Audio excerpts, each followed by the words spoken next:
बहुत ज़्यादा रोला जो सबसे ज़्यादा खबर का पड़ा हुआ है वो ये है कि क्या अमेरिका से पाकिस्तान तरीके इंसाफ को जो उम्मीद थी कि इंसानी हकूक़ के मामलात में या जो ज़्यादती पाकिस्तान तरीके इंसाफ के साथ हो रही है या जो पाकिस्तान में मैंडेट चोरी हुआ है, उस हवाले से उनकी उम्मीदों के मुताबिक कार्रवाई होगी या नहीं होगी। देखिए, ओवरसीज़ पाकिस्तानियों ने इस पर बड़ी मेहनत की है, चाहे अमेरिका है, चाहे यूरोप है, चाहे बरतानिया है, चाहे ऑस्ट्रेलिया है। पूरी दुनिया में ओवरसीज़ पाकिस्तानियों ने बहुत ज़्यादा लॉबिंग की है, अपने सारे वसाइल उन्होंने इस्तेमाल किए हैं और वो बहुत सारी चीज़ों को उन्होंने अचीव भी किया है। ऐसा नहीं है कि पाकिस्तानी हुकूमत जो है वो बिल्कुल पुरसकून है या उन्हें कोई प्रॉब्लम नहीं है। इस वक्त भी जो विल्सन काम कर रहा है जिस एक प्रोजेक्ट के ऊपर, और जो विल्सन का अपना एक बिल है जिसको उसने तैयार किया, उसने पाकिस्तान को टाइम दिया कि जी इतने दिनों के अंदर अगर आप ये कर देते हैं तो ठीक है, वरना फिर मैं ये बिल अमेरिका में पेश करूंगा वहाँ पे कांग्रेस में और इसको पास करवाऊंगा। अब उस बिल के अंदर जो है वो आसिम मुनीर, पाकिस्तान के आर्मी चीफ, उनका नाम लिखा हुआ है।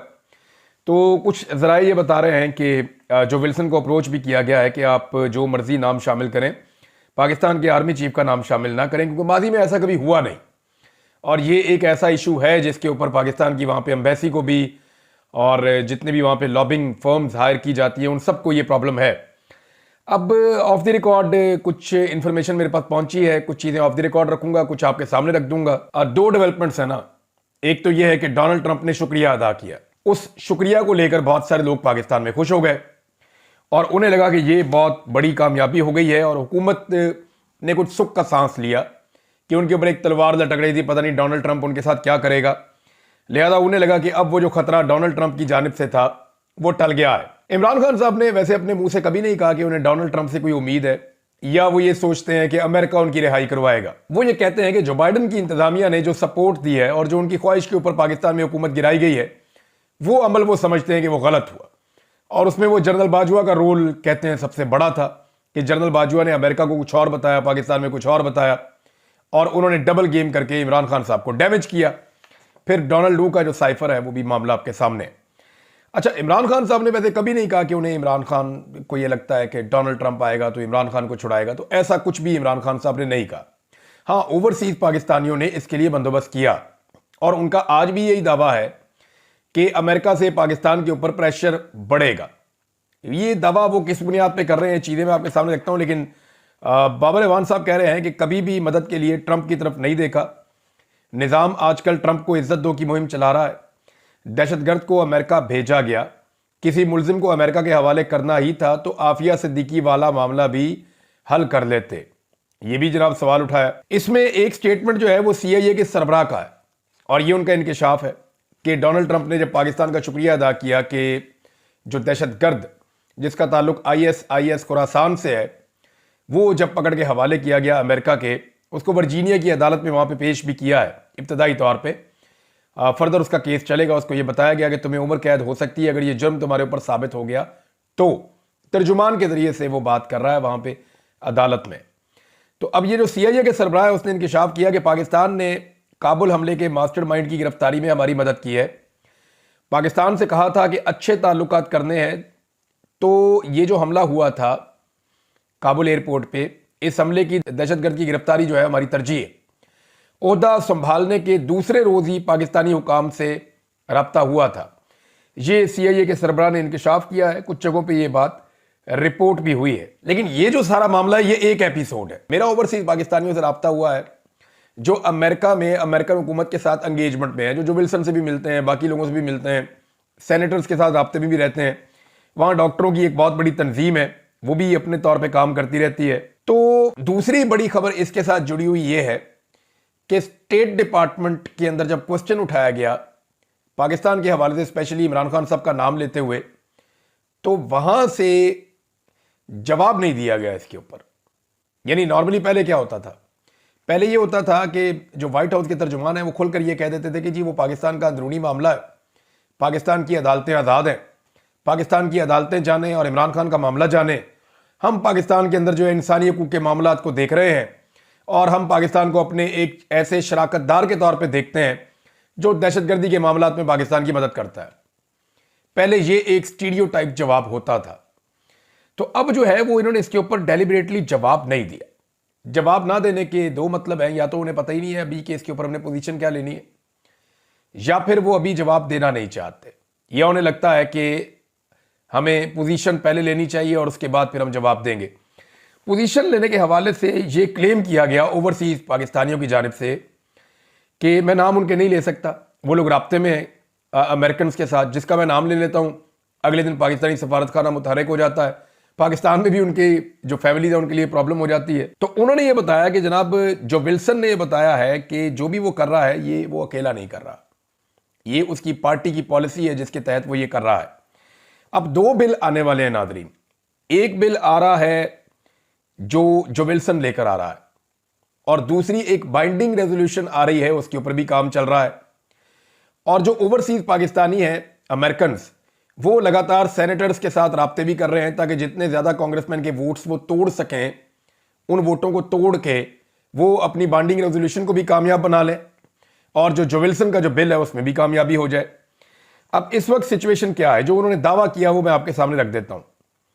उनका यह कहना है कि हमें 435 में से आधे वोट चाहिए, यानी 215 के करीब वोट उन्हें मिल जाए, 215-20 वोट मिल जाए तो वो कामयाब हो जाएंगे। 220 वोट बहुत है। पिछली मर्तबा जब जो बाइडन की हुकूमत थी तो 368 वोट उन्हें मिल गए थे, यानी जितने वोट चाहिए उससे बहुत ज्यादा वोट्स उन्हें मिल गए थे। 220 की जगह 368 ले लेना बहुत बड़ी कामयाबी थी। तो इस मर्तबा वो ये कहते हैं कि बड़े आराम से वो सिंपल मेजॉरिटी ले लेंगे और अपनी बाइंडिंग रेजोल्यूशन भी पास करवा लेंगे।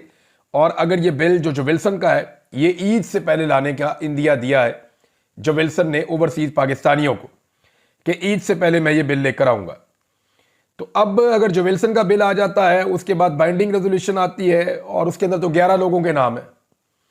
जो विल्सन ने तो सिर्फ अभी एक आर्मी चीफ का नाम लिखा है और साथ में उन्होंने नत्थी किया है कि इनके साथ साथ जो बाकी अफसरान हैं या बाकी लोग हैं उनकी फैमिलीज हैं ये सबको जो है बैन किया जाए। लेकिन जो बाइंडिंग रेजोल्यूशन आ रही है उसमें 11 नाम शामिल है अब तक की इतला के मुताबिक, और उसके ऊपर सेनेटर्स के साथ मुलाकातें ओवरसीज पाकिस्तानी जो हैं जो डायस्पोरा वहां मौजूद है वो मुलाकातें कर रहे हैं और उनका ये क्लेम है कि वो बड़े आराम से सिंपल मेजॉरिटी हासिल कर लेंगे। ये एक दबाव तो आएगा पाकिस्तान की मिलिट्री एस्टेब्लिशमेंट पे भी, पाकिस्तान की हुकूमत के ऊपर भी एक दबाव आएगा अगर अमेरिका की जानिब से पाबंदियां लगती हैं। तो अमेरिकन मीडिया पहले ही कह चुका है कि पाकिस्तान पे और अफगानिस्तान के जो शहरी हैं उनके ऊपर अमेरिका में दाखिले पर पाबंदी लगने जा रही है, और उसका रीज़न ये है कि अमेरिकन अपनी सिक्योरिटी को लेकर काफ़ी फिक्रमंद है और उन्हें लगता है कि बदला लिया जा सकता है अमेरिका में आकर पाकिस्तानियों की जानिब से या अफगानियों की जानिब से।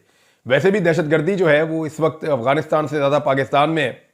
पाकिस्तान दुनिया का दूसरा बदतरीन मुल्क है दहशतगर्दी के अदाद शुमार को लेकर, और ये एक इंतहाई अफसोसनाक डेटा है जो बाकायदा जारी किया गया है। टेररिज्म इंडेक्स को जब आप देखते हैं तो आपको पता चलता है कि कैसे पाकिस्तान इस वक्त दहशतगर्दी की आग की लपेट में है। आर्मी चीफ गए जी बन्नू, उन्होंने बन्नू का दौरा किया और उन्होंने वहाँ पे ब्रीफिंग वगैरह ली, फिर वहाँ पे उनके कुछ स्टेटमेंट भी आए। तो जो हथियार इस्तेमाल किए गए हैं बन्नू वाले अटैक में वो गैर मुल्की हथियार है, ये बहुत अहम है।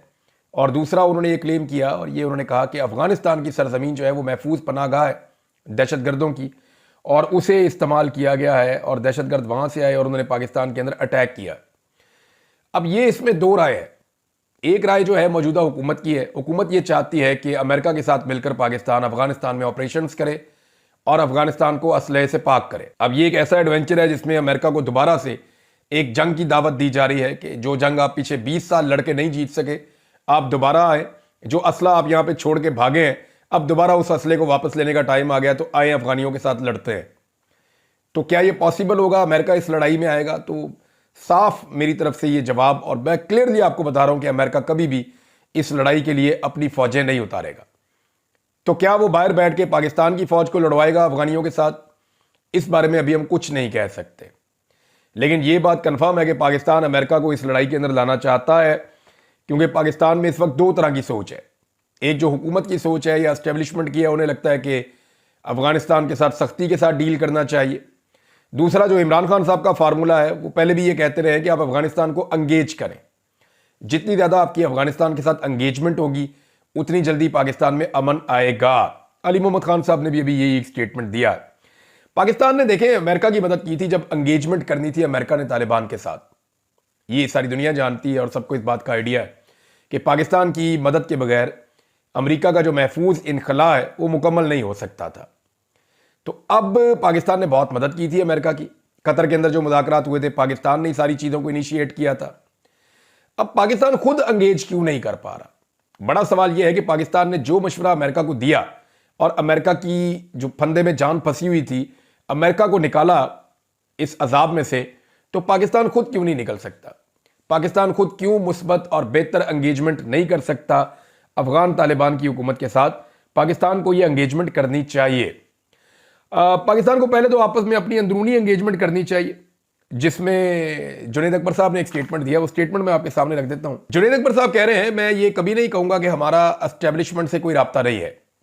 राब्ते होते हैं, बिलवास्ता और बिला वास्ता भी होते हैं। इदारों से राब्तों पर हमें कोई शर्म भी नहीं है, क्योंकि ये हमारे अपने इदारे हैं। अब मामला यह है कि अगर पाकिस्तान तहरीक इंसाफ ने इदारों के साथ राब्ते करने और इदारों को एंगेज करना है, तो फिर सियासतदानों के साथ राब्ते और उनके साथ एंगेजमेंट कैसे होगी? लेकिन दो रास्ते हैं पाकिस्तान के पास आगे बढ़ने के लिए, और मंजिल उनकी एक ही है कि पाकिस्तान में नया इलेक्शन करवाया जाए, और जो नया इलेक्शन पाकिस्तान में हो उसके नतीजे में पाकिस्तान में लोगों का एतमाद बहाल हो, इदारों में और अवाम के अंदर जो एक फासले पैदा हो गए हैं वो फासले ख़त्म हो, ताकि फ्यूचर के अंदर दहशतगर्दी समेत, मईशत समेत तमाम मसाइल का हल किया जा सके। वो शुरू तभी होगा जब पाकिस्तान के अंदर एक फ्री एंड फेयर इलेक्शन होगा। अच्छा, इस इलेक्शन की तरफ जाने के दो रास्ते हैं। या तो सारी पॉलिटिकल पार्टीज और पॉलिटिकल स्टेक होल्डर्स बैठे और बैठकर ये तय करें कि हम एस्टेब्लिशमेंट को बाहर निकाल रहे हैं सियासत में से, लिहाजा एस्टेब्लिशमेंट का सियासत से कोई किरदार नहीं है, हम आपस में बैठ के तय कर लेते हैं कि कब तक ये हुकूमत चलनी है और उसके बाद हम पाकिस्तान में इलेक्शन अनाउंस कर देते हैं।